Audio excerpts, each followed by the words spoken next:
fuerzas rusas mataron a al menos 12 personas y causaron decenas de heridos en ataques en Ucrania, incluido un dron contra un tren de pasajeros. Ayer, un dron ruso atacó un tren de pasajeros lleno de gente, matando al menos a 5 personas.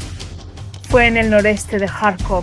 Estos ataques a trenes de pasajeros son inusuales. El presidente Volodymyr Zelensky calificó el ataque como terrorismo. 27 de enero de 2026, Kharkov, Ucrania. Un tren de pasajeros arde, humo negro sale de un vagón central. Personas corren desesperadas, unas llevan heridos, otras piden ayuda. 6 personas murieron y decenas resultaron heridas. Entre los sobrevivientes estaba un soldado ucraniano, conocido como Omar, comandante de unidad de drones. Él estaba regresando de un permiso a casa cuando ocurrió el impacto, y Omar se dio cuenta de algo de inmediato, algo que los otros pasajeros no entendieron. El tren se detuvo en las vías, lo que solo significaba una cosa. Todavía eran un objetivo, porque Omar sabía exactamente cómo funcionan los drones militares, y él sabía que si había un operador controlando ese ataque, entonces Omar hizo lo que tenía que hacer. Organizó una evacuación rápida, alejó a las personas del tren hacia una carretera cercana y probablemente salvó muchas vidas. Pero aquí hay una verdad inquietante. Este tren no era militar, era el tren Barvinkov-Lviv-Chop, una línea de pasajeros común, familias regresando a casa. Había trabajadores civiles desarmados, y lo que distinguió este ataque no fue quién murió. Rusia está haciendo esto frecuentemente. Lo que llamó la atención fue cómo murieron, porque este tren no fue alcanzado por un misil ni por artillería. No fue cuestión de suerte o azar. Este tren fue rastreado y perseguido en movimiento. Y entonces, con precisión quirúrgica, 3 drones rusos Shahids acertaron no a la locomotora, que sería el objetivo más obvio, directo al vagón en el centro del tren. La precisión fue tan absurda que los investigadores militares ucranianos concluyeron de inmediato que eso no fue automático. Había un operador humano, alguien pilotando en tiempo real, viendo todo, controlando todo. Y aquí las cosas se ponen aún más complicadas. Al final, ¿cómo pudo Rusia rastrear y atacar con tanta precisión un tren en movimiento a kilómetros de distancia? Bueno, la respuesta está en algo que no debería estar en sus manos. Starlink, la misma tecnología de Internet vía satélite que Estados Unidos y Elon Musk proporcionaron a Ucrania para defenderse. Ahora Rusia la usaba para matar civiles ucranianos. Antes de explicar cómo ocurrió esto, debes entender qué es Starlink y qué significa en esta guerra. Hablamos de Internet satelital. Piensa así. Tienes una pequeña antena, la conectas a la corriente y a través de miles de satélites alrededor de la Tierra, tienes Internet rápido en cualquier lugar. Para Ucrania en 2022, cuando Rusia invadió y destruyó torres de celular y cables de Internet, Elon Musk ofreció Starlink. De pronto, los ucranianos tuvieron Internet, lo que facilitó la coordinación militar pese a la destrucción. Starlink fue clave para la defensa ucraniana. Pero, mientras Ucrania usaba esa tecnología para defenderse, en algún lugar de Rusia, ingenieros militares estaban teniendo una idea. Probablemente se preguntaron, ¿y si lográramos usar esa misma tecnología? Regresemos al tren un momento, pues ese hecho da la respuesta a la pregunta. Mira, los drones rusos normalmente usan GPS básico, programas las coordenadas antes de lanzarlos y el dron vuela solo hasta allá. Funciona para objetivos fijos, pero si se mueven, el dron falla. Así fue por años hasta Starlink. Todo cambia. Un operador ruso ve en tiempo real lo mismo que la cámara del dron. Si ve un tren en movimiento, bueno, solo tiene que ajustar la ruta, elegir el vagón exacto, y entonces, atacar con precisión. Es como disparar a ciegas o viendo el objetivo. Eso fue lo que mató a esas 6 personas el 27 de enero. ¿Quieres saber cómo Rusia obtuvo esa tecnología? Para entender eso, necesitamos retroceder unas semanas en el tiempo. Dubái, Emiratos Árabes Unidos. Compradores usando empresas fantasma adquirieron terminales Starlink en tiendas de electrónicos, una transacción completamente legal, pagaron con tarjeta de crédito internacional y salieron con recibo oficial. La compra en sí es legal, pero el uso final viola los términos de servicio. Esos terminales eran enviados a Kazajistán, que tiene una frontera porosa con Rusia. Allí miles de camiones comerciales cruzan todos los días, y los terminales entraban a Rusia escondidos en cargas comerciales. Las investigaciones identificaron una empresa específica, Emma Ross Cargo, transportando cientos de terminales por esa ruta. Del otro lado de la frontera aparecían en sitios rusos vendidos entre $1,000 y $3,000 cada uno. Pero poner las manos en el terminal es solo la mitad del problema. Integrar un dispositivo comercial de Internet en un dron que vuela a altas velocidades exige una ingeniería compleja, que requiere baterías adicionales, procesadores avanzados y protección contra vibraciones. Pero, eventualmente, a través de prueba y error, los rusos lograron desarrollar un dron relativamente barato, ahora con capacidades de un misil de precisión guiado. Y cuando las primeras pruebas tuvieron éxito, Rusia escaló. En enero de 2026 decenas de estos ataques ocurrieron, sobre todo contra camiones de combustible y convoyes militares en carretera.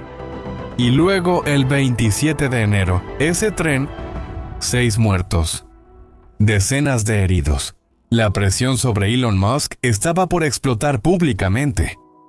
La tensión llegó al nivel máximo. El ministro de Relaciones Exteriores de Polonia, Radosław Sikorski, abre Twitter y publica un mensaje brutal dirigido a Elon Musk. Él dijo: lucrar con crímenes de guerra puede dañar tu marca. El mensaje es claro: tu tecnología está matando personas, actúa. Musk respondió 2 horas después, llamando a Sikorski imbécil e insistiendo en que Starlink es la columna vertebral de la defensa ucraniana. Pero detrás de cámaras, la conversación es muy distinta fuera de redes sociales. El ministro de Defensa ucraniano, Mikhail Fyodorov, llama directamente a ejecutivos de SpaceX con un mensaje urgente: necesitamos una solución ahora, y cada hora que pasa, más civiles ucranianos están en riesgo. Solo que había un desafío inmenso por delante. Al final, ¿cómo diferenciar un terminal de Starlink dentro de un auto civil de otro en un misil? Fue entonces que, 2 días después de la presión pública de Sikorski, equipos de SpaceX en California implementaron una solución urgente. Era simple y elegante. Ellos se enfocaron en la velocidad. Mira, un terminal civil en un auto o tren rara vez supera los 90 km por hora, pero un dron militar, bueno, vuela mucho más rápido. SpaceX impuso un límite de velocidad digital. Las terminales que excedieran 90 km por hora serían desconectadas automáticamente. La actualización fue enviada remotamente a través de los satélites instantáneamente. En varios puntos del frente, las pantallas de los operadores rusos se apagaron. Conexión perdida. Los algoritmos de SpaceX habían detectado una velocidad por encima del límite y desconectaron los terminales. Los drones continuaron volando en modo GPS básico, pero ahora sin video en vivo, sin control preciso y sin capacidad de ajustar el objetivo en tiempo real. Las misiones fueron abortadas y los ataques empezaron a fallar en toda la línea del frente. La ventaja rusa comenzó a evaporarse. Pero esa misma mañana del 1 de febrero, mientras SpaceX celebraba el éxito inicial, algo terrible estaba ocurriendo en la región de Dnipropetrovsk. En algún lugar por ahí, un dron Shahed 136 está en el aire, lanzado antes de la actualización. Su terminal aún funciona. El dron ve un autobús con mineros regresando del turno nocturno, hombres cansados y trabajadores civiles. El operador de drones ruso comete un error al identificar el vehículo como objetivo militar, ajusta la trayectoria y presiona el botón. Mueren 12 hombres y 15 resultan graves. Y esa misma mañana, en una ironía brutal, Elon Musk publica en sus redes sociales: parece que las medidas que tomamos para detener el uso no autorizado de Starlink por parte de Rusia funcionaron. Pero mientras él escribía eso, 12 familias ucranianas recibían la peor noticia de sus vidas. Las medidas aún no habían funcionado completamente. Fue entonces cuando ese mismo día SpaceX implementó una segunda contramedida. Ellos crearon una lista oficial de terminales aprobados por el gobierno ucraniano. Ahora, toda terminal Starlink en Ucrania debe registrarse oficialmente con nombre del usuario, ubicación y propósito declarado. No está en la lista, se apaga remotamente y sin aviso. Es drástico. Invasivo. ¿Pero era eso o permitir que más civiles murieran? Los rusos intentaron adaptarse, comprando más terminales, falsificando registros y programando drones para volar más despacio, pero cada movimiento ruso era seguido por una contramedida de SpaceX. Es una guerra dentro de la guerra, código contra ingeniería. Y poco a poco, Rusia perdió su espacio aéreo. En las semanas siguientes, en febrero de 2026, los resultados se notaron. Los ataques rusos a objetivos móviles bajaron mucho y los drones regresaron al GPS convencional. La precisión de enero se perdió y ese tren mencionado al inicio, volvió a circular. Las familias volvieron a viajar porque ahora están significativamente más seguras, no completamente seguras. ¿Por qué? La guerra continúa, pero la amenaza específica de los drones guiados por Starlink fue neutralizada. El impacto real no fue en el Internet, sino en la capacidad de una nación para defenderse, mientras que Rusia volvió a operar parcialmente a ciegas. Y todo esto fue decidido por un empresario en California. Elon Musk nunca fue elegido, no responde a parlamentos, no jura defender ninguna constitución. Sin embargo, a fines de enero, él podía cambiar el rumbo de la guerra entre países. Con código enviado remotamente y decisiones en salas corporativas. 6 personas murieron en ese tren, 12 mineros en ese autobús, 18 vidas perdidas. Pero ¿cuántas vidas se salvaron cuando SpaceX presionó ese botón? Nunca sabremos los números exactos. Lo que quedó muy claro es que la guerra moderna se libra con software, satélites y decisiones corporativas tomadas a miles de kilómetros del frente. Y quien controla la tecnología controla el campo de batalla. Esa es la realidad de la guerra en el siglo XXI. Ahora quiero saber tu opinión. ¿Crees que empresas privadas como SpaceX deberían influir en conflictos militares entre países o solo los gobiernos elegidos deberían hacerlo? Deja tu respuesta en los comentarios. Si te gustó este video, compártelo con alguien que se interese por tecnología y geopolítica. Y suscríbete al canal para seguir más análisis sobre lo que está pasando en el mundo. Hasta el próximo video.